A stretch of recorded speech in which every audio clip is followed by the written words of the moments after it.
साहित्यकार गोपाल दास नीरज ने लिखा है कि जब तक मंदिर मस्जिद है मुश्किल में इंसान रहेगा। नमस्कार, मैं हूं विजय त्रिवेदी और आपने देखना शुरू कर दिया है हमारा खास शो सत्य की विजय, यानी सिर्फ सच। या ना किसी का एजेंडा है और ना ही हो हल्ला। 100% रिसर्च के आधार पर हम सिर्फ सच दिखाते हैं। इस कसौटी पर दाऊदी बोहरा समुदाय ने हमेशा खुद को खरा साबित किया।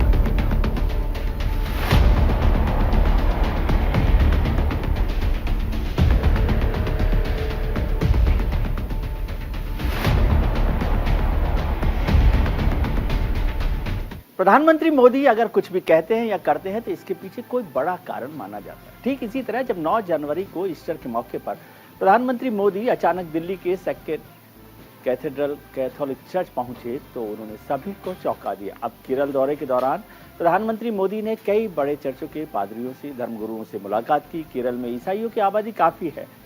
कहा गया कि प्रधानमंत्री मोदी साउथ में भगवा लहराने के लिए अल्पसंख्यकों की आउटरीच बढ़ा रहे हैं। प्रधानमंत्री के इस कदम को बीजेपी की हिंदुत्ववादी छवि को तोड़ने वाला कदम भी बताया गया। आइए आपको पहले बताते हैं कि केरल में भारतीय जनता पार्टी के लिए क्यों जरूरी है ईसाई मुस्लिम वोट। केरल को समझ लेते हैं। केरल में बीजेपी के लिए ईसाई और मुस्लिम वोट क्यों जरूरी है। केरल में 2022 तक अनुमानित हिंदू जनसंख्या 54.73% है, 54.73%। मुस्लिम जनसंख्या, मुस्लिम आबादी 26.56% है, करीब 27% मुस्लिम आबादी है। और ईसाई आबादी 18.38% है, 18.38%। तो ये 2020 में केरल लोकल बॉडी के इलेक्शंस में बीजेपी ने अल्पसंख्यक कार्ड खेला था। वहां पर माइनॉरिटीज को रिप्रेजेंटेशन देने का काम किया था।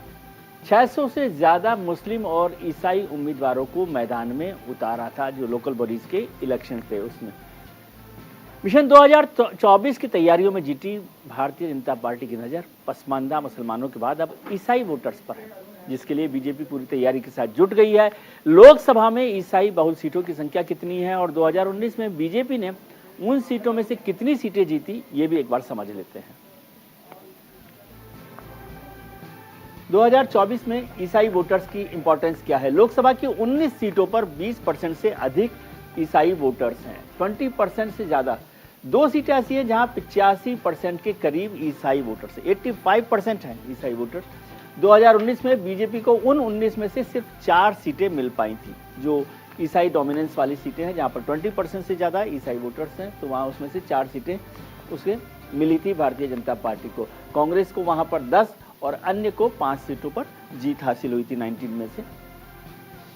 मिशन 2024 के लिए बीजेपी अपने नारे सबका साथ, सबका विकास और सबका विश्वास को प्रमुखता से इस्तेमाल कर रही है। भारतीय जनता पार्टी को पता है कि यदि ईसाई बहुल आबादी वाले राज्यों के लोकसभा सीटों को जीतना है तो उसे अपनी हिंदुत्व की राजनीति से थोड़ा आगे बढ़कर सबको साथ लेकर चलना ही होगा। आइए आपको देश में 10 सबसे ज्यादा ईसाई आबादी वाले राज्य और उनकी लोकसभा सीटें बताते हैं। ये 10 राज्य हैं जहां पर ईसाई आबादी है। नागालैंड है जो सबसे ज्यादा ईसाई आबादी वाला, 88%, वहां लोकसभा सीट एक है। मिजोरम में 87.16% है, वहां भी लोकसभा की एक सीट है। मेघालय में 75% ईसाई आबादी है, वहां 2 सीटें हैं। मणिपुर में 41% पर 2 सीटें। अरुणाचल प्रदेश में 30% ईसाई आबादी है, वहां पर भी 2 सीटें हैं। ये 5 बड़े राज्य हैं।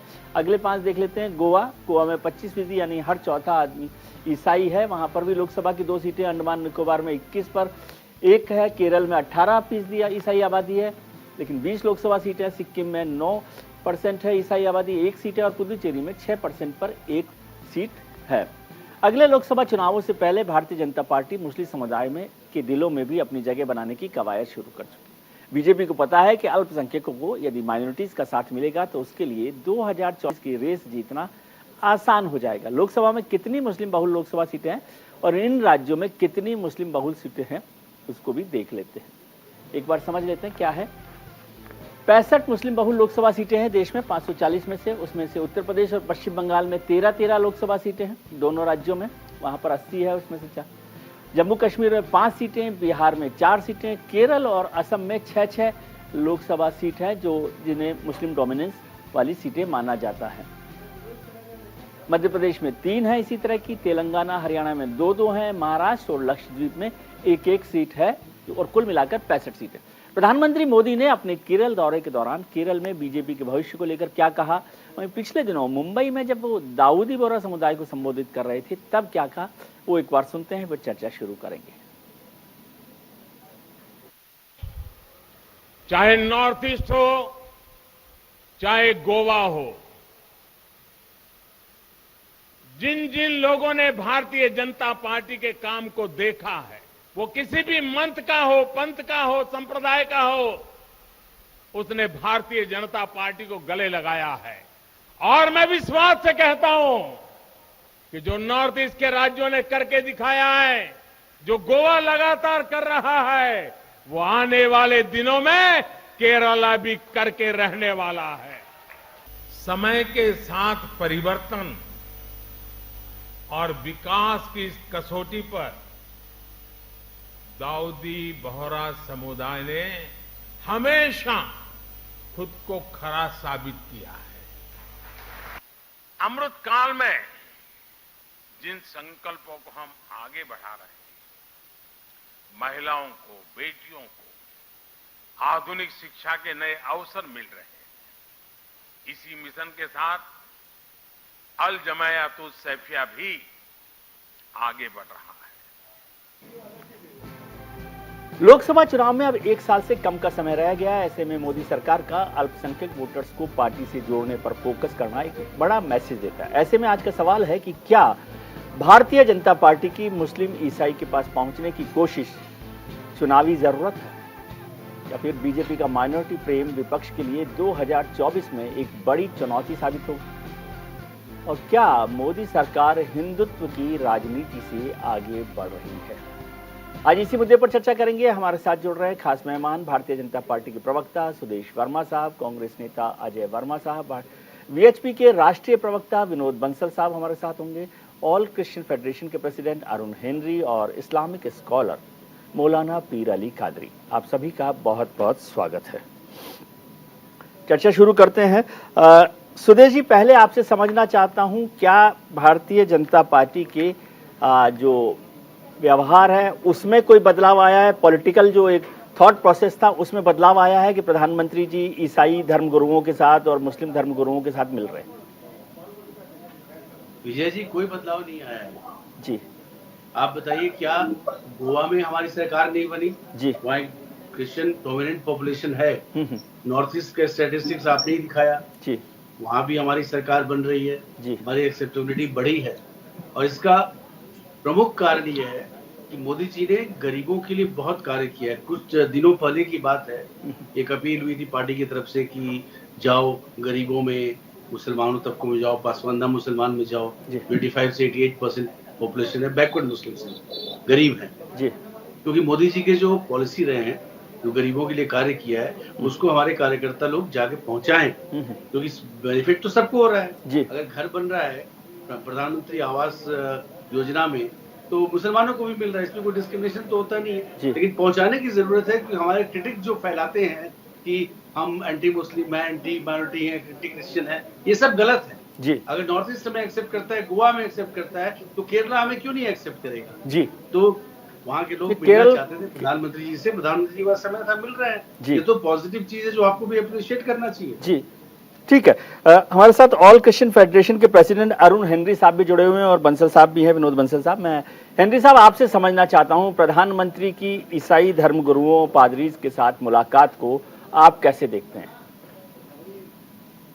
पहले गुड इवनिंग जी। गुड इवनिंग सर, ऐसा है कि प्रधानमंत्री जी जो हमारे देश के प्रधानमंत्री हैं नरेंद्र मोदी जी, अगर मेजॉरिटीज वाले क्रिश्चियन कम्युनिटी के एरियाज में जाते हैं तो वो हम हमारे धर्मगुरुओं से मिलते हैं, बहुत अच्छी बात है जी। बट इसी के विपरीत अगर मैं देखूं कि जहां हम मिनॉरिटीज में हैं जी, तो वहां तो कभी वो हमारे धर्मगुरुओं से मिले नहीं जी, ठीक है ना तो वो कभी हमारे धर्मगुरुओं से मिले हैं, ना ही कभी उन्होंने जो हमारे लोगों के ऊपर जो अत्याचार हो रहा है मिनॉरिटीज के, मिनॉरिटीज एरियाज में, ना तो कभी उन्होंने एक्शन लिया है वहाँ जी। ना उन्होंने कभी उसके विपरीत उनके जो अगेंस्ट है, जो लोग ऐसा कर रहे हैं, परसिक्यूशन हो रहा है हमारे पंजाब में, चर्चिज के ऊपर ईडी रेड्स कर रही है, इनकम टैक्स रेड कर रही है, डेली ऐसा हो रहा है पंजाब में। कितने चर्चिज के ऊपर मैंने तो कभी ना देखा, ना मैंने कभी पहले सुना कि किसी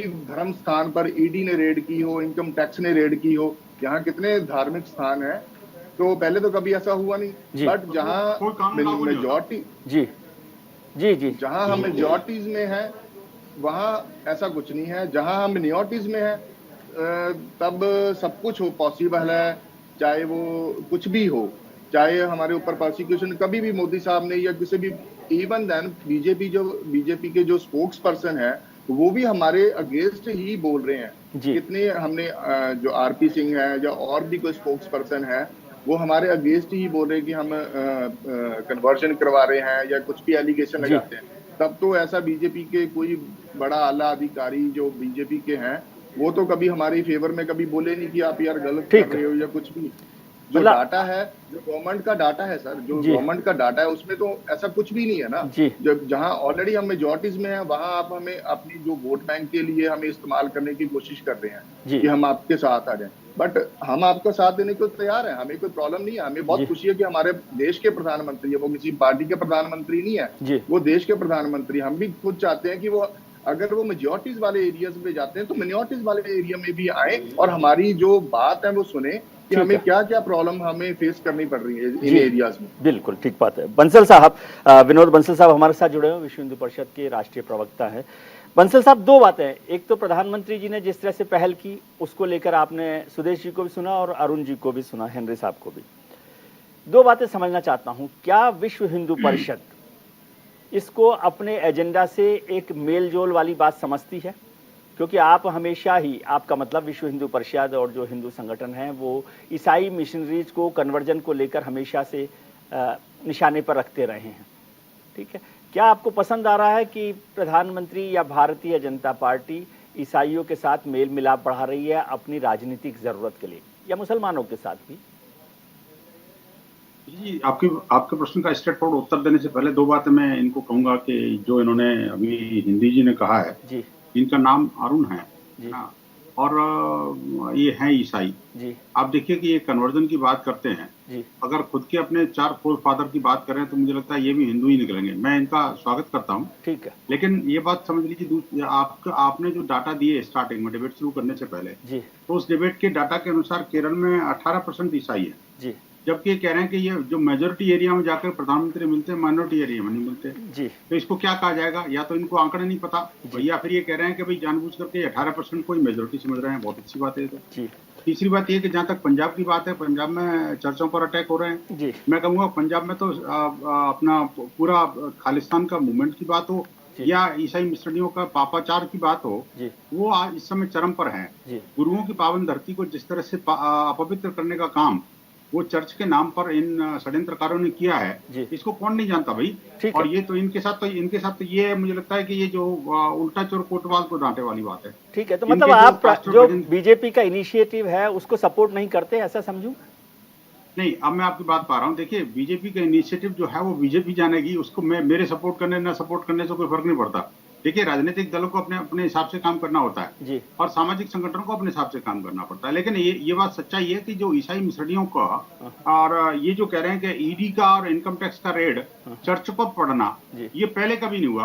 अरे भाई, पहले आपकी सरकार चलती थी, आपका दबाव चलता था, आपका पैसा चलता था, आपका प्रभाव, विदेशी जो पेट्रो डॉलर जो डॉलर आते थे उनका प्रभाव चलता था, इसलिए वो कोई रेड नहीं डलती थी, सरकारें आपकी थी, सारा कुछ खरीदा हुआ था। और आज जो सच्चाई है सामने आ रही है और ईडी इनकम टैक्स रेट डाल रही है, तो आप बिल आ रहे हैं। तो दोनों तरफ से चलेंगे क्या बंसल साहब? दोनों तरफ से चलेंगे, एक तरफ गले मिलेंगे, एक तरफ ईडी की जांच कराएंगे।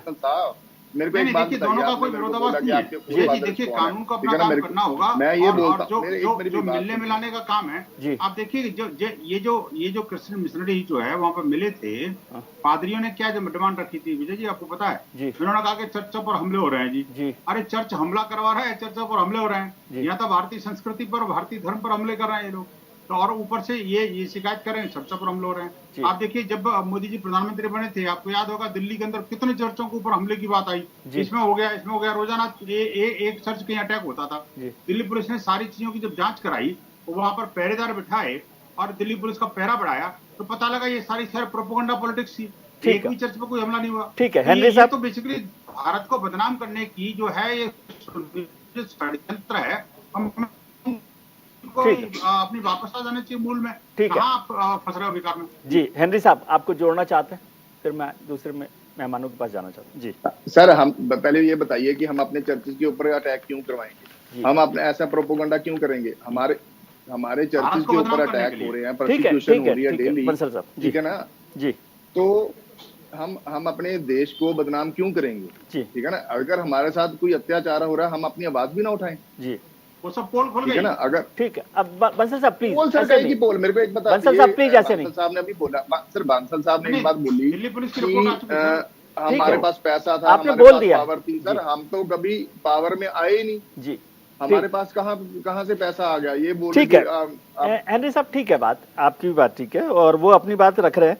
मौलाना पीर अली कादरी साहब भी हमारे साथ जुड़े हुए, इस्लामिक स्कॉलर हैं। अजय वर्मा साहब भी जुड़े हुए। अजय जी, आपके पास आता हूँ, लेकिन पहले कादरी साहब, आपको कैसे लग रहा है कि जो माइनॉरिटीज के साथ प्रधानमंत्री की और भारतीय जनता पार्टी के नेताओं की मुलाकातें बढ़ रही हैं? Do you trust them? देखिए साहब, हमारे अपने जो देश के प्रधानमंत्री है नरेंद्र मोदी जी, वो सारे देश के प्रधानमंत्री है, हर समुदाय के प्रधानमंत्री है जी।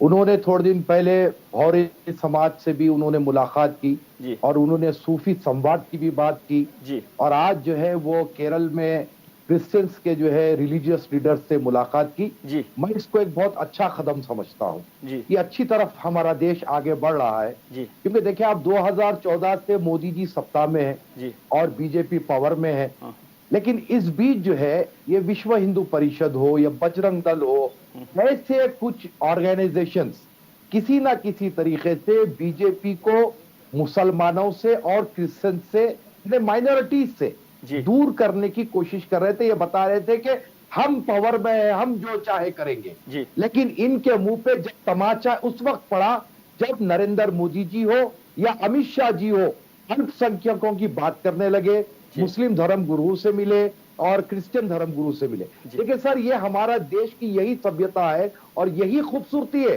कि यहाँ पर किसी एक धर्म की बात नहीं होगी, यहाँ पर हिंदू की भी होगी, मुसलमान की भी होगी, क्रिश्चियन की भी होगी, ईसाई की भी होगी, सिख की भी होगी, सबकी होगी, तभी जाके भारत बनेगा। मतलब आप इसका स्वागत करते हैं कादरी साहब, कदम का स्वागत करते हैं, आपको अच्छा लगा? देखिए, हम हर वो कदम का स्वागत करेंगे जो हमारे देश हित में होगा, और ये जो हमारे नरेंद्र मोदी जी का जो कदम है ये देश हित में है, ये सारे देश को जोड़ेगा जी। हिंदू हो, मुसलमान हो, सिख हो, ईसाई हो, सारे जब जुड़ेंगे तो हमारा देश तरक्की करेगा, प्रगति की तरफ जाएगा, विकास होगा। 2014 से सिर्फ विकास की बात हो रही थी, विकास हुआ नहीं, लेकिन अगर अब ये डगर पर चलेंगे तो यकीनन विकास होगा और हर भारतीय अपने आप को महफूज समझेगा, क्योंकि हर भारतीय की जान की जिम्मेदारी हमारे नरेंद्र मोदी जी की है, हमारी इंडियन गवर्नमेंट की है। क्योंकि अपने आप को बहुत सारे लोग ऐसे थे जो अनसिक्योर से कर रहे थे, महसूस कर रहे थे, अनसिक्योर मान रहे थे, क्योंकि कुछ वाकयात ऐसे पेश आए जिसकी तरफ से चाहे क्रिश्चियन हो चाहे मुसलमान हो, अपने आप को अनसिक्योर समझ रहे थे। लेकिन अजय वर्मा साहब, ये स्टेप से जी, अजय वर्मा साहब, मोदी जी के ये स्टेप से आप देखेंगे हमारे देश में बहुत बड़ी तब्दीली आएगी जी। अजय वर्मा साहब, क्या कांग्रेस को इस बात से घबराहट है, क्योंकि वो अभी तक माइनॉरिटीज को अपना वोट बैंक समझती रही, अपना को सबसे बड़ा उनका खैरख्वाह समझती रही। प्रधानमंत्री जी यदि आगे बढ़ रहे हैं और कुछ लोग उसकी तारीफ कर रहे हैं, कुछ उसका स्वागत कर रहे हैं, तो आपके लिए चिंता का विषय है? जी, सबसे पहले तो आपको नमस्कार, और मेरे भाई सुदेश बैठे हैं, विनोद जी बैठे हैं, और अरुण जी हैं, और खास साहब हैं, सबको मेरा नमस्कार, सलाम, शास्त्री जी।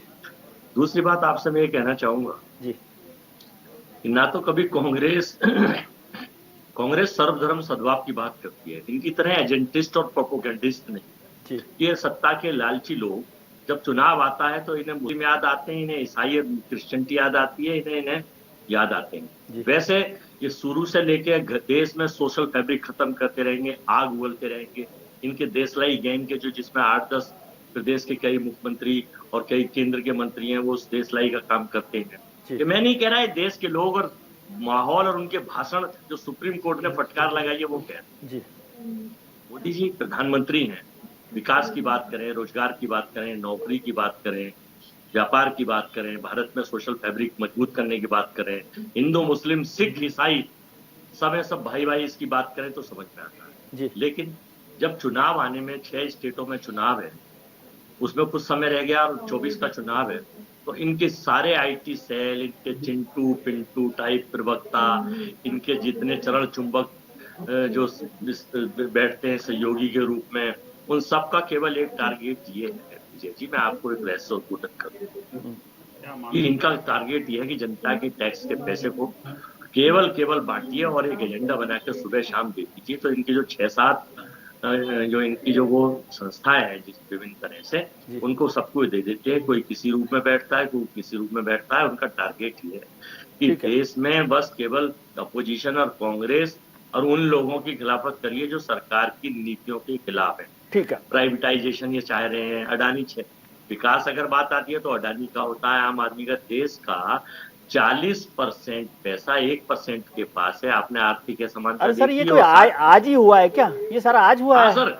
ये सब चूंकि भारत, देखिए मैं बता रहा हूँ आप अजय जी, आप विद्वान लोगों में से हैं, आप सब जानते हैं, बोलने क्या बता रहा हूँ सर। सुन ले जरा 10-20 थोड़ा सा समय है। देश की होने वाली डिप्टी पीएम कंगना रनौत, उसे वाई+ सिक्योरिटी दे रखी है और हाथरस की बेटी को और उन्नाव की बेटी को सिक्योरिटी क्या उनके घर के लोगों ने नहीं दी। वो कहती है कि भारत 2014 से पहले था ही नहीं और आजादी 2014 के बाद हुआ है। तो इसलिए मैं 2014 के बाद की बात अजय वर्मा से भी वही उम्मीद करूं, मैं अजय वर्मा साहब से भी यही उम्मीद करूं कि इसी तरह से बात करेंगे। नहीं साहब आए थे तो उन्होंने 2014 के बाद का जब भारत का जन्म हुआ, सुदेश जी मैं फाइनल कर दूं सर। केवल मैं ये कहना चाहता हूँ कि देश में आप एजेंडा मत चलाइए, आप देश में प्रोपोगंडा मत चलाइए, सबका साथ सबके विकास की बात करिए। ये भाजपा क्या करती है? सबका साथ सबका विनाश और बीजेपी का विकास। ठीक है, कादरी साहब कुछ आप जोड़ना चाहते हैं? छोटा कमेंट। अरुण जी मैं कुछ कहना चाहूंगा यहाँ पर जी। देखिए सर, हमारे कांग्रेस के प्रवक्ता है, मैं बड़े ही आदर के साथ उनसे कहना चाहता हूँ सर कि आपने मोदी जी के ऊपर, बीजेपी के ऊपर बहुत सारी बातें कही। हो सकता है कि आपकी अपनी लाइन के हद तक सही भी होगा, मैं उससे इनकार नहीं कर रहा हूं, लेकिन सर कांग्रेस में सबसे पहले वीआईपी कल्चर को खत्म करने की जरूरत है। अकेले राहुल जी निकलने से कांग्रेस को जो है फायदा होने वाला नहीं है। आपके नेताओं को जो है जनता से जुड़ने की जरूरत है और अपने कोठियों से और अपने एसी कार से नीचे आने की जरूरत है। ये आपकी पार्टी की भलाई के लिए कह रहा हूँ। ठीक है, क्योंकि जो कांग्रेस का जो अब तक के जो देखा गया है कल्चर है उसको दूर। ठीक है अजय जी प्लीज। राहुल गांधी है, प्रियंका जी, अजय जी प्लीज, अब जब आपका बोलने का हो तब आप बोल लीजिएगा, आपको पूरा मौका मिला। इससे बड़ा मैं आपकी बुराई नहीं कर रहा हूँ अजय साहब, आप सुन लीजिए। मैं ये चाहता हूँ कि आप लोग भी कुछ करें। ठीक है, आपके पार्टी के कार्यकर्ता भी कुछ करें, खाली राहुल जी और प्रियंका जी से होने का नहीं है। आप लोग जमीन सुदेश जी, ठीक है, कादरी जी, ठीक है, सुदेश जी, ये जो कंट्राडिक्शन आप देख रहे हैं, कांग्रेस ने मुसलमानों को क्या दिया जी, मुसलमानों के साथ क्या इंसाफ किया गया, ठीक है, कादरी साहब को कितनी नौकरियां दी गई, ठीक है, मुसलमानों को पॉलिटिकल रिजर्वेशन कितना दिया गया। मोदी साहब से ले लो, आप कितना रिजर्वेशन आपको देंगे, सत्ता में रहना ले लो साहब। ठीक है, प्लीज अरुण जी, सुदेश जी, ये जो कंट्राडिक्शन है जो आपने बंसल साहब, अजय जी प्लीज, और कुछ प्रोपोगेंडिस्ट और अजय जी प्लीज, पा रहे हैं। अजय जी प्लीज, सुदेश जी, ये जो कंट्राडिक्शन है कि एक तरफ जो मुस्लिम संगठन है वो क्रिश्चियन संगठन है वो स्वागत कर रहे हैं कि ठीक है, देर आए दुरुस्त आए, जब भी आए स्वागत कर रहे हैं, लेकिन विश्व हिंदू परिषद जो आपका सहयोगी संगठन है वो उसको ये रास नहीं आ रहा। तो ये जो कंट्राडिक्शन है इसके साथ कैसे चलेंगे आप? कोई कंट्राडिक्शन नहीं है विजय जी, और न ही हमारे पॉलिसी में कोई बदलाव है जी। शुरू से ही हम ऐसा ही थे और आज भी वैसा ही है जी। हम शुरू से ही पाक साफ थे, हमने किसी के खिलाफ फिरका परस्ती की राजनीति नहीं की, हम कभी भी क्रॉस नहीं पहने घर में और जाकर टोपी नहीं पहने, मुसलमानों को निभा रहे और उसका जनेऊ नहीं पहने हिंदू वोट के लिए। हम जो हैं वो हैं, और सबका साथ सबका विकास सबका प्रयास ये होना चाहिए। आप मुसलमान हो सकते हैं, हिंदू हो सकते हैं, क्रिश्चियन हो सकते हैं, स्टेट जो है डिस्क्रिमिनेट नहीं करती। और जब हमने कार्य किया है तो अपने कार्य पर हम जाकर, लेकिन आप देख रहे हैं कि आपके सहयोगियों को आपकी ये दोस्ती पसंद नहीं आ रही। सारा किया, ये स्टेट के लॉ एंड ऑर्डर सिचुएशन का मामला है जी। और वहाँ पंजाब और राजस्थान से ही कंप्लेन आ रहे हैं ना जी। बीजेपी शासित प्रदेशों से तो कंप्लेन नहीं है जी। आप मोदी जी को कंप्लेन करेंगे, जो आपको गहलोत जी को करना चाहिए, जो भगवंत मान को करना चाहिए जी। और जहाँ ईडी रेट की बात किया इन्होंने, देखिए कंट्री का लॉ सबसे ऊपर है जी। अगर आपने गलत किया है तो आपको डरना चाहिए, गलत नहीं किया है तो आपके खिलाफ कुछ नहीं हो सकता। ठीक। विश्व हिंदू परिषद की जहां तक बात है, इनका अपना एजेंडा है, उस एजेंडा पर ये चलेंगे कानूनन तरीके से, इसमें क्या दिक्कत। ये इनका जब आप बोलते हैं, बंसल साहब ने भी इनका बोला बीजेपी के लिए और सुदेश जी भी विश्व हिंदू परिषद को इनका बोल रहे हैं, तो थोड़ा सा खटकता है मुझे। खैर इस पर चर्चा रखेंगे, चर्चा जारी रखेंगे। कसौटी पर दाऊदी बोहरा समुदाय ने हमेशा खुद को खरा साबित किया।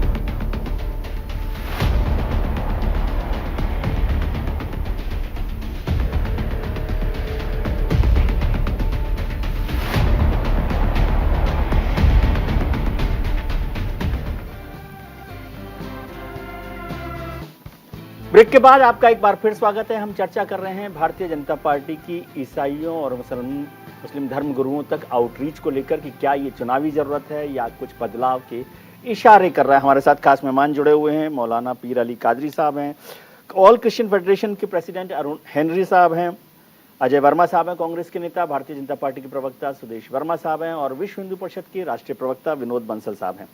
बंसल साहब, आपसे समझना चाहता हूं, क्या आप इसे भारतीय जनता पार्टी के इस कदम को उसकी जो हिंदुत्व की विचारधारा है उससे डेविएशन मानते हैं?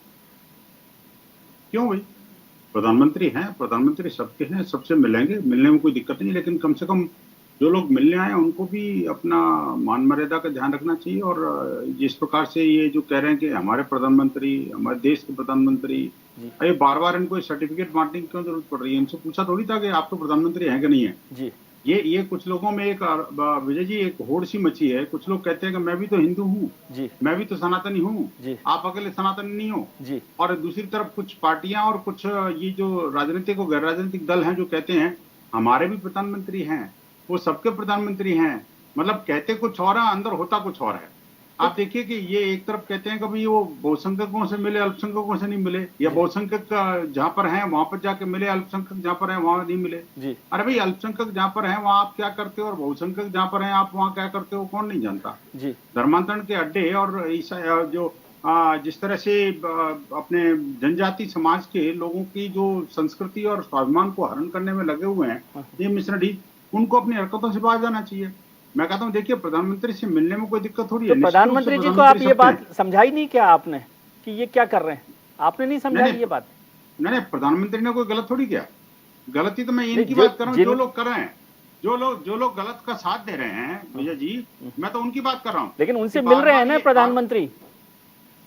नहीं, प्रधानमंत्री तो मिलेंगे ही जी, प्रधानमंत्री मिलेंगे। प्रधानमंत्री मिलकर के, अब देखिए प्रधानमंत्री मिलकर के इनको क्या समझाया, क्या बताया, ये तो मैं और आप नहीं कह सकते ना जी। अब अगर कोई कमिटमेंट किया हो तो समझ में आता है। मिलने के लिए प्रधानमंत्री से कोई भी जा सकता है, देश का नागरिक है।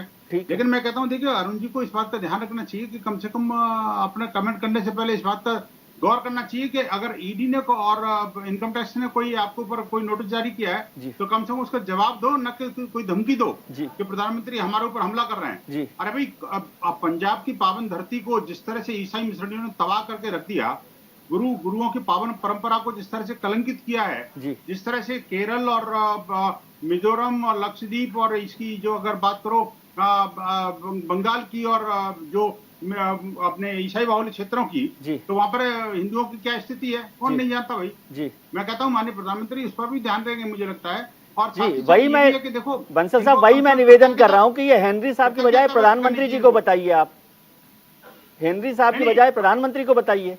नहीं, प्रधानमंत्री को सब पता है। अब वो मौन मंत्री नहीं है जी, वो मौन प्रधानमंत्री नहीं है आजकल जी, वो बजने वाले प्रधानमंत्री हैं, मौन रहने वाले नहीं है जी, या रिमोट कंट्रोल से चलने वाले प्रधानमंत्री नहीं है जिसको जगाना पड़ेगा। ठीक है, ये तो जागृत प्रधानमंत्री हैं। ठीक है, इनको सब पता है कि दीदी जी। ठीक है, हेनरी अजय जी आपके पास आता हूँ, पहले हेनरी साहब से इस पर रिएक्शन चाहता हूँ जी। हाँ जी सर, पहले तो मैं बांसल साहब जी को बता दूं कि जैसे वो मेरे नाम के ऊपर बोलते हैं कि हाँ भी आपका नाम अरुण है, आप छोड़िए ये पर्सनल कमेंट पर मत जाइए, उससे डिबेट खराब होती है।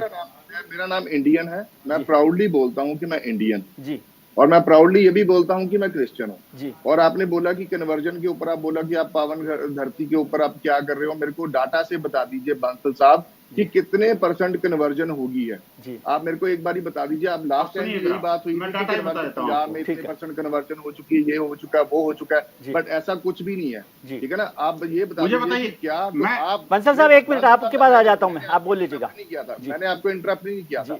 क्या देश के लॉ के अकॉर्डिंग कोई भी क्या किसी की धर्म के स्थान पे नहीं जा सकता? जी, अगर देश का लॉ अलाउ करता है हर एक इंडियन को कि वो किसी भी धार्मिक स्थान पर जा सकता है, तो वो कन्वर्जन हो गया क्या? वो कन्वर्जन करवा दिया। मैं हिंदू, मैं, मेरे दोस्त हिंदू हैं, क्रिश्चियन, मुस्लिम हैं, सिख हैं, मैं सभी धार्मिक स्थान पे जाता हूँ। मोदी जी अगर वो चर्चिज में आ गए तो क्या वो क्रिश्चियन बन गए मोदी जी? आप ये बता दीजिए हमें, आप इसका जवाब दे दीजिए, ठीक है ना। ईडी मैं एक और भी बात करना चाहता हूँ, क्या ईडी और इनकम टैक्स क्या सिर्फ क्रिश्चियन स्थानों पे आने के लिए है या किसी और भी? अरे जहाँ पाप हो रहा है हेनरी साहब, वो तो अब इतनी लंबी लिस्ट हो गई है। जी अजय जी बताइए। देखिए, अभी साहब कह रहे थे कि साहब मोदी जी वहां गए हैं, तो 2014 से चलते अगर पैदल भी चलते तो अब तक 23 में पहुंचे हैं। 2014 से पैदल चलते चलते 23 में याद आई है इन्हें वहां पैदल चल के पहुंचने की। मोदी जी पैदल भी नहीं गए, कहाँ गए क्या? ये तो पूछ लो किससे गए थे। ठीक है कि भाई आज उन्हें केरल याद आ रहा है, आज उन्हें टोपी वाले मुस्लिम याद आ रहे हैं, सिवाय इसके कि ये अजय जी ये आपके अंदर की चिंता बोल रही है। नहीं, हमारी चिंता नहीं है साहब।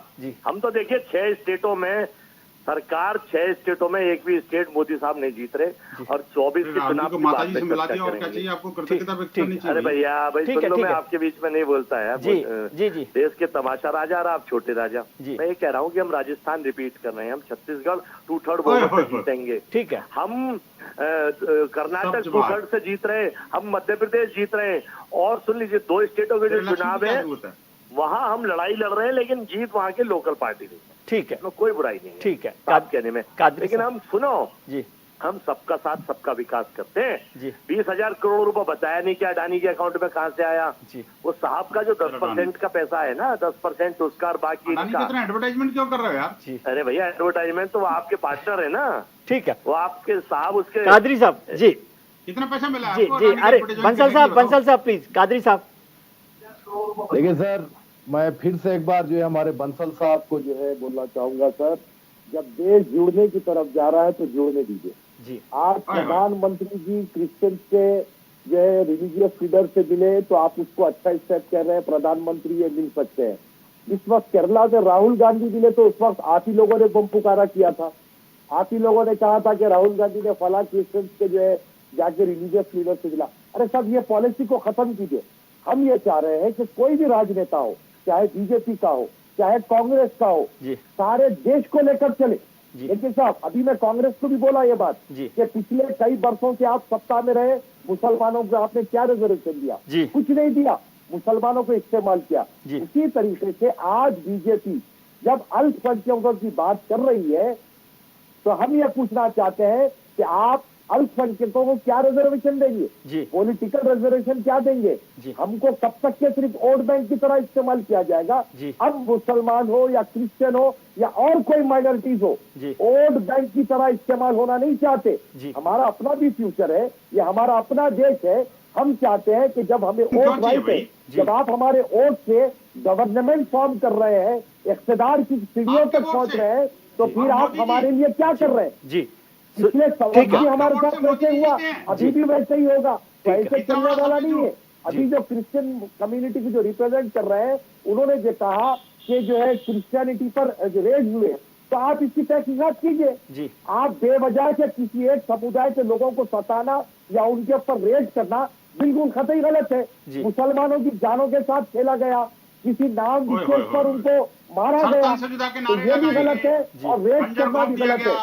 कानून सर्वोपरि है, मालूम है मुझे विनोद बंसल साहब, कानून सर्वोपरि आता हूँ आपके पास, आ रहा हूँ बंसल साहब प्लीज। गलती के बाद आप पकड़िए, बेवजह के किसी को सताइए मत, और आप लोग इस तरीके से देश के वातावरण को खराब मत कीजिए। ना नरेंद्र मोदी जी चाहते हैं, ना अमित शाह जी चाहते हैं कि हमारे देश का वातावरण खराब हो। जी बंसल साहब बताइए, बीच में मत बोलिए बिल्कुल ठीक है जी। देखिए विजय जी बिल्कुल ठीक कह रहे हैं, ये मौलाना साहब की अंतिम बात से मैं सहमत हूँ कि न नरेंद्र मोदी चाहते न अमित शाह चाहते कि देश का माहौल खराब हो जी। वास्तव में देश के माहौल खराब करने वाले तो वो लोग हैं जो सरतन से जुदा के नारे लगा रहे हैं जी। वास्तव में देश के माहौल खराब करने वाले तो वो लोग हैं जो के खंजर घोंप करके कादरी साहब जी, कादरी साहब आप खंजर घोंप करके प्रधानमंत्री को धमकी देते हैं जी। देश का माहौल तो वो खराब कर रहे हैं ना, जो उमेश कोहली को मारते हैं। देश का माहौल तो वो खराब कर रहे हैं जो आतंकवाद और हिंसा का सहारा लेते हैं। देखो कांग्रेस भी बुला रही है। अजय जी प्लीज, आतंकियों के साथ कांग्रेस भी खड़ी है। देखो समझ गए, ये देखो आतंक का नाम दिया कांग्रेस खड़ी है। अजय जी प्लीज, अजय जी आपकी पीड़ा समझ रहा हूँ। अजय जी आपके पास आता हूँ मैं, प्लीज ऐसे मत। अजय जी ऐसे डिबेट नहीं करता मैं, प्लीज। देखो ये देखो पाकिस्तान हो, ये पाकिस्तान इनको पाकिस्तान। अजय जी प्लीज, आप जब आपकी बात हो जब आप बोलिए। याद ही नहीं है जी सुदेश जी, देखिए ठीक है कांग्रेस को पाकिस्तान गॉड से और इन सब चीजों का और ठीक है। सुदेश जी आपको लगता है कि ये जो रास्ता है ये बहुत मुश्किल रास्ता है, और दूसरा जब तक आपके, ठीक है बंसल साहब, अजय जी आपके पास आऊंगा, ऐसे बात मत कीजिए प्लीज। आपके पास आएंगे, आपको पूरा मौका देते हैं ना बोलने के लिए, जब आपका मौका हो आप पूरा बोलेगा प्लीज। विजय जी मेरा मौका छीन लिया आप। नहीं आपने, ठीक है बंसल साहब आपने बात रखी अपनी। देखो हिंदू समाज को भी बराबर का अधिकार मिलना चाहिए ना विजय जी, आप मानते हैं इस बात को? नहीं मैं ज्यादा दे रहा था इसलिए उसको बराबर कर। मैं माइनॉरिटी में हूँ आपके डिबेट में, कम से कम माइनॉरिटी में कैसे हैं आप? कैसे माइनॉरिटी में हैं? भाई मैं ठीक है सुदेश जी, बोलने का अधिकार तो दो कम से कम, मुझे कोई बेनिफिट नहीं चाहिए। ठीक है अजय जी प्लीज ऐसे मत कीजिए, अजय जी प्लीज।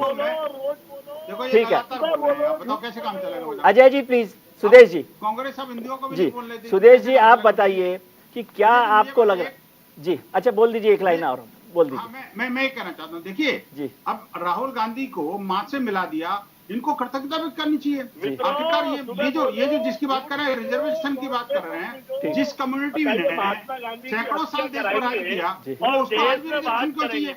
और जो कम्युनिटी बहुसंख्यक समुदाय को चीर हड़प को लगी हुई हो, उस पर लगातार हमले कर रही हो, उसको रिजर्वेशन क्यों चाहिए? ठीक है ठीक है सुदेश, करके और एक देश की विदुषी महिला को और अपने घर में छुप करके रहने को मजबूर कर रही हो, ठीक है वो समुदाय को रिजर्वेशन क्यों, उसको उस मानसिकता। ठीक है सुदेश जी, क्या आपको लगता है कि ये रास्ता आसान है जिस पर प्रधानमंत्री जी चलना चाहते हैं, जब आपके सहयोगी संगठन उस पर साथ चलते नहीं दिख रहे? नहीं हमें नहीं लगता कि सहयोगी संगठन में कोई प्रॉब्लम है। देखिए मौलाना साहब ने जो बोला बहुत अच्छी बात बोली जी। हम भी वही चाहते हैं कि कम्युनिटी की तरह नहीं वोट करें, हम नागरिक की तरह वोट करें जी। अगर मोदी सरकार ने सबके लिए अच्छा किया है, अगर कुछ भी किया है तो हिंदुओं के लिए तो किया नहीं, न मुसलमानों के लिए किया, न क्रिश्चियन के लिए किया, भारत के नागरिक के लिए किया जी। तो अगर आपको लगता है कि मोदी जी ने अच्छा कार्य किया है और उनके प्रयास अच्छे हैं तो उनको फिर से रिवार्ड मिलना चाहिए। ऐसा ही नेता होना चाहिए देश का। तो मौलाना जी ने जो बोला मैं इसका स्वागत करता हूँ। किसी को भी आप वोट बैंक की तरह मत ट्रीट करें जो आज तक ट्रीट होता हुआ आया है। आप एज इंडिविजुअल सोचिए ना, सिटीजन सोचिए, आपका फायदा हुआ कि नहीं हुआ जी। तो मोदी जी ने, लेकिन सर सुदेश जी एक चीज समझना चाहता हूँ कि एक तरफ आपके साथी लोग लव जिहाद की बात करेंगे, लिंचिंग की बात करेंगे, जमीन जिहाद की बात करेंगे और फिर कहेंगे कि धर्म परिवर्तन हो रहा है, तो कैसे चलेगा? ये दोनों बातें एक साथ कैसे चल सकती है? विजय जी लव जिहाद की बात आपको मैं याद दिला दूं, सबसे पहले केरला चर्च के द्वारा किया गया था जी। वहाँ चर्च ने नोटिस लगाया था जी। इस कारण से लव जिहाद होता है, बचिए। उसके बाद ये राष्ट्रीय स्तर पर आया जब सुप्रीम कोर्ट में केस गया जी। तो इसके कुछ केसेस हैं जी। जो जिसके कारण बोला जाता है, लेकिन ये एक एब्रेशन भी हो सकता है जी। और इसको टैकल करने की जरूरत है। ठीक है, एब्रेशन आप उसको एब्रेशन करता है, एब्रेशन मानेंगे तो अलग बात है, एब्रेशन मानेंगे तो अलग बात है, लेकिन उसे जो भी करता है गलत कर रहा है ना जी। ठीक है, गलत कर रहा है उसको सजा मिलनी चाहिए जी। इसको तो आपको भी स्वागत करना चाहिए, मौलाना जी को भी स्वागत करना चाहिए जी। नहीं, लेकिन आपको लग रहा है कि आसान है ये काम, या केवल आप दिखाने के लिए कर रहे हैं? जैसे अजय जी कह रहे हैं कि भाई इलेक्शन आ गए हैं तो आपको अब केरल भी जाना पड़ेगा। जा रहे हैं, हम जीतते जा रहे हैं। बताइए नॉर्थ ईस्ट जीत गए जी, हम आगे कर्नाटक भी जीतेंगे, आगे भी जीतेंगे, और आप बोल रहे हैं हम दिखाने के लिए कर रहे हैं। लोगों का समर्थन हमें प्राप्त हो रहा है। मोदी जी ने इतना अच्छा कार्य किया है, उनके विकास के कार्य के लिए लोग जुड़ रहे हैं। परिवार में नेता दिख रहा है जो देश के लिए इतना अच्छा कार्य कर रहा है, लोग जुड़ रहे हैं बीजेपी के साथ जी। अजय जी उसी प्रोपेगेंडे में जी बोलिए। आप एक तो बीच में बोलना बंद कर दीजिए अजय जी प्लीज, जब आपको बोलना हो तब आप पूरा बोलिए। मेघालय में कॉनराड संगमा के यहाँ आप 2 सीट जीते हैं, अरे हम साउथ जीत गए। हाँ तो आप पूरा बोलिए ना, आप बोलिए, आप उनकी बात पर क्यों कर रहे हो जी? एक जगह हम तो अपनी बात बोलेंगे ना अजय जी। और तीसरी जगह 45 थी, 35 रह गई जी। तो सिवाय इसके प्रोपोगंडा के और कुछ नहीं करते। रहा सवाल उसका, डिक्शनरी में या संसद में लफ्जियात नाम का वर्ड है ही नहीं। ये तो गॉडसे के ठीक है सुदेश जी, जो गॉडसे के विचारक है उनकी उपज है लफ्जियात। लफ्जियात वर्ड है ही नहीं कहीं जी। आप यही करते रहिए, कोई दिक्कत नहीं है। ठीक है ठीक है गांधी सुदेश जी जी के प्लीज। सच्चे हत्यारे तो कांग्रेस ही है।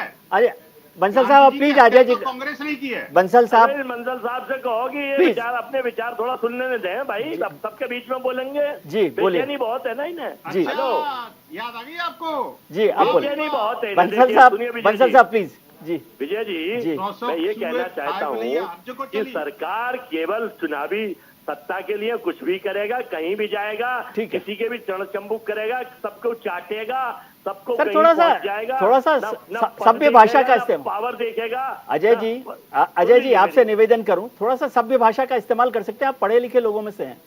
सर मैं ये कह रहा हूँ, हाँ, ये जो चरण चंबुक तो ऐसा वर्ड है, खूबसूरत वर्ड है सर, चरण चंबुक। अच्छा, मैं चरण चंबुक कह रहा हूँ कि सत्ता के लिए कुछ भी करेगा, ऐसा नहीं होता बॉस। देश के लिए करिए, भारत के लिए करिए, हिंदुस्तान के लिए करिए, राष्ट्रभक्त बनिए, गॉडसे की विचारधारा को मत चलाइए, महात्मा गांधी को आगे बढ़ाइए, बेटियों को बचाइए। बंसल साहब प्लीज। ब्रजभूषण सिंह मॉनिस्टेशन कर रहा है और देश की बेटियां, प्रधानमंत्री कुछ नहीं बोल रहे उनके फेवर में, और जब मेडल लेके आ जाते हैं तो उनके साथ फोटो खिंचवा लेते हैं। फोटो प्रेमी, ये फोटो जीवी। बताइए फोटो खिंचवाने के शौकीन, उन बेटियों की इज्जत से खिलवाड़ हो रही है, उन बेटियों से बलात्कार। अजय जी एक निवेदन कर दूं, आप इशू के अलावा सब चीजों पर बोल चुके हैं मेरे ख्याल से, है ना?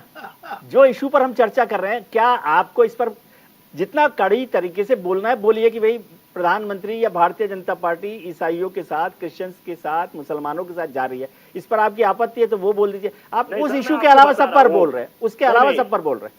देखिए एजेंटिस्ट और प्रोपोगंडिस्ट बीच में अपने चरण चंबुक जाते ना बोले तो सुन ले जरा। बोलने के लिए कुछ है ही नहीं है। ठीक है बंसल साहब, इनके पास सुन लीजिए। मैं ये बता रहा हूँ, प्रधानमंत्री कहीं भी जाए, किसी से भी मिले, देश की जनता उन्हें करारा जवाब देगी। 70 रुपए 66 रुपए किलो दूध, 50 रुपए किलो आटा, 100 रुपए लीटर पेट्रोल डीजल, और सुन लीजिए सरसों का तेल 220 रुपए।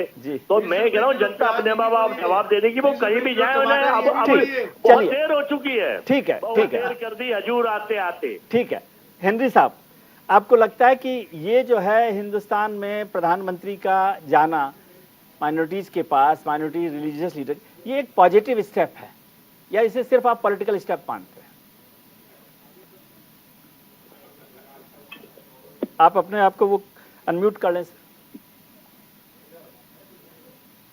अरुण जी अनम्यूट कर लें अपने आप को, आपकी आवाज नहीं। हेलो, आ रही है सर आवाज? जी अब आ रही है जी। सर मैं खुद चाहता हूं, पर्सनली हम चाहते हैं कि नरेंद्र मोदी जी हमारे देश के प्रधानमंत्री हैं, वो हमारे पास आए, हमारी जो प्रॉब्लम्स हैं उनको वो सुने और उनका सोल्यूशन निकाले। अगर वो अकेले किसी एक, ना तो वो एक किसी धर्म के प्रधानमंत्री हैं, ना वो किसी पार्टी के प्रधानमंत्री हैं, वो अब पूरे देश के हैं। जो उनका नारा है सबका साथ सबका विकास, हम उस नारे के साथ हैं। हम खुद चाहते हैं कि वो सब धर्मों को साथ लेके चले। जो हमारे इंडियन एक देश है, जो एक खूबसूरती है, गुलदस्ता है हमारे सभी धर्मों का, हिंदू मुस्लिम सिख ईसाई, आपस में हम मिल बांट के रहें। वो इसी से ही होगा कि जो अगर वो एक दूसरे की प्रॉब्लम को वो सुने और उनका सोल्यूशन निकालें। अगर वो एक पॉलिटिकल एजेंडे के साथ आ रहे हैं तो मैं फेवर में नहीं हूँ। अगर वो एक पॉजिटिव वे से आ रहे हैं कि अगर मैं सबके साथ चलना चाहता हूँ, सभी धर्मों को साथ लेके चलता हूँ, तो मैं खुद और मैं क्रिश्चियन कम्युनिटी की तरफ से उनका स्वागत करता हूँ। जी ठीक है। कादरी साहब, माइनॉरिटी को लेकर बार बार शक पैदा होता है या माइनॉरिटी में कुछ लोग शक पैदा करते हैं, आप इसको समझते हैं? नहीं अरुण जी, देखिए जहाँ तक के प्रधानमंत्री का है या हायर लीडरशिप बीजेपी की है जी, वो आप देखेंगे कि कभी इस किस्म के बयानात जो है, जो अल्पसंख्यकों को तकलीफ पहुंचे या नुकसान पहुंचे, नहीं दिए गए। लेकिन ये जितने चुटपैया लीडर्स होते हैं, ये जो अपनी नेतागिरी चमकाना चाहते हैं, ये लोग एक खाई पैदा किए हैं। और ये पावर के भरोसे जो हमारे मुसलमानों की जो लिंचिंग हुई है उसके ऊपर काफी ज्यादा बवाल मचा। आप देखते हैं कि मुसलमानों को किस तरीके से कहीं ना कहीं डिग्रेड करने की कोशिश की जाती है, लेकिन नरेंद्र मोदी जी हो या अमित शाह जी हो, फिल वक्त जो काम कर रहे हैं, मैंने तो आपको शुरू कमेंट में कह दिया कि हम इसके हित में है। और दूसरी बात, अभी विनोद बंसल साहब कह रहे थे कि जो धर्म परिवर्तन, अरे साहब ये देश के संविधान ने इजाजत दी है कि यहाँ पर अभिव्यक्ति की आजादी है, वो जो चाहे धर्म अपना सकता है, लेकिन जबरदस्ती के धर्म परिवर्तन ना कोई करता है ना कोई कराता है। जबरदस्ती धर्म परिवर्तन तो हमारे पास जुर्म है, लेकिन अगर कोई शख्स अपना धर्म परिवर्तन अपनी मर्जी से करता है तो आपको क्या आपत्ति है? आप जातिवाद के किस्से को खत्म करो ना साहब, आप दलित को मंदिर में आने दो ना अंदर, आप आने नहीं देते उसको, अगर वो आए तो आप पूरा गंगा जल से धोने की तैयारी करते हैं तो लोग भटक जाते हैं। आप अपने पास ही के ये काम करके दूसरों के ऊपर ले रहे हो। उन्होंने धर्म परिवर्तन करा दिया, उन्होंने धर्म परिवर्तन करा दिया, किसी को कोई जरूरत नहीं है धर्म परिवर्तन कराने की। हम ये बोलते हैं कि अभिव्यक्ति की आजादी है, जो जिनको कबूल करना चाहे वो कर सकता है। आप जातिवाद को खत्म करो ना, बातें करने से कुछ नहीं होने वाला। ठीक है बंसल साहब, के नाम पर राजनीति करना, देश को खोखला करना और खंजर चलाना, इस मानसिकता से बाहर निकलिए। जबरन धर्मांतरण देश के अंदर बर्दाश्त नहीं होगा। कॉन्स्टिट्यूशन का सहारा लेकर के, कॉन्स्टिट्यूशन का आड़ में आप हिंदुओं का धर्मांतरण करो, देश की संस्कृति के साथ खिलवाड़ करो, खंजर चला के सरतन से चला के नारे लगाओ और पैगंबर मोहम्मद के नाम पर आतंकवादी संगठन चलाओ, ये देश के अंदर अब बर्दाश्त नहीं होगा। आप जिस तरह से आपके आतंकी तंजीम है, मदरसों से मस्जिदों से जिस तरह से आतंकवाद के अड्डे चलाती है, उस पर भी कुछ बोल दिया करो। और ये सारी चिपड़ी बातें हैं, टीवी चैनल की डिबेट में रह गई हैं। ठीक है, आप कम से कम अपनी मानसिकता को जब तक त्यागोगे नहीं, तब तक आप ये कल्पना छोड़ दीजिए कि कोई अल्पसंख्यक समुदाय को कोई एग्जम्पशन मिलेगा।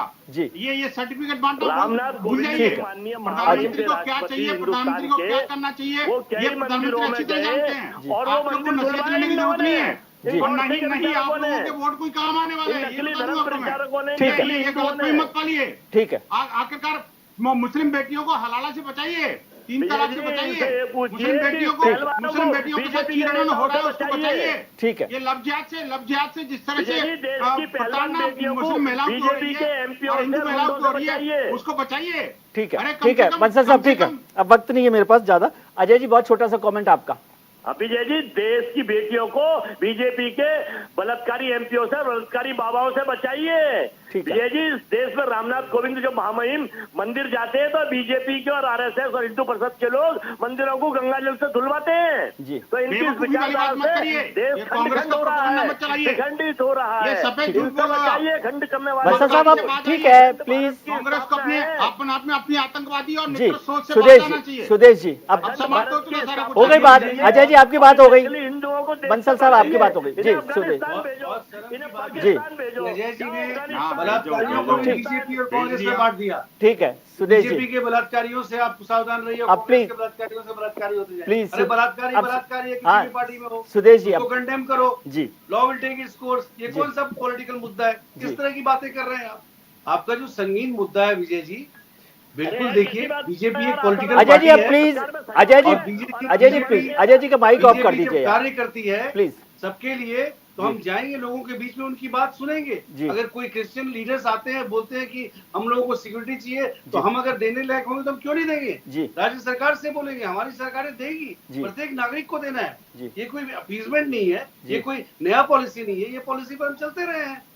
लोगों को आज समझ में आ रही है, तो आपने डिबेट किया इसलिए बात आ रही, नहीं तो लोग भूल जाते। नहीं सुदेश जी, मेरे केवल आपसे सवाल जो था वो बाकी सबसे बात होगी, मेरा आपसे केवल इतना सा सवाल था कि जो विद इन द हाउस जो कंट्राडिक्शन है आपके यहाँ, उसको कैसे डील करें? अभी आप सुन रहे हैं बंसल जी ने क्या गलत बोला जी? बंसल जी ने यही बोला ना, इस्लाम के नाम पर टेररिज्म नहीं होना चाहिए जी। ये तो सभी इस्लाम के लीडर्स भी यही बोलते हैं जी, जो टेररिस्ट है। मोदी जी का विजय रथ बहुत आगे चलने वाला है, आगे तक जाएगा। क्या नाम का नारा लगाए सर जी? को गोली मारते हुए क्या नाम पुकारा गया, जरा बोलेंगे? सरतन से जुदा के नारे कौन लगा रहे थे? अतीत से गोली मारते वक्त क्या नाम का नारा लगाया गया, टीवी चैनल गवाह है। तब उसको कौन सा आतंकवाद कहेंगे आप? उसको कौन सा आतंकवाद कहेंगे? उसको किस धर्म से जोड़ेंगे आप? चलिए आप मुझे क्लियर करिए बात को। मैं बीजेपी के प्रवक्ता से पूछ रहा हूँ ये बात। ठीक है कादरी साहब, अब ये बहुत अच्छी बहस हो गई थी, इसको फिर से उसी तरह से मत चलाइए। बहुत बहुत शुक्रिया आप सभी लोगों का, सुदेश जी आपका, बंसल साहब आपका, अजय जी, कादरी साहब और अरुण हेनरी साहब आपका बहुत शुक्रिया कि आपने वक्त निकाला। आज हमने शो की शुरुआत में आपसे एक सवाल पूछा था कि क्या भारतीय जनता पार्टी की मुस्लिम ईसाई के पास पहुंचने की कोशिश एक चुनावी जरूरत है। इस पर 61% लोगों ने हाँ के पक्ष में अपना वोट किया है, वहीं 39% लोग इसके पक्ष में नहीं है। बाकी तो आप खुद समझदार हैं। आज के कार्यक्रम में इतना ही। उम्मीद करता हूं कि आपके लिए आने वाला कल आज से बेहतर हो। आप अपना ख्याल रखिए और उनका ख्याल रखिए जो आपका ख्याल रखते हैं। नमस्कार।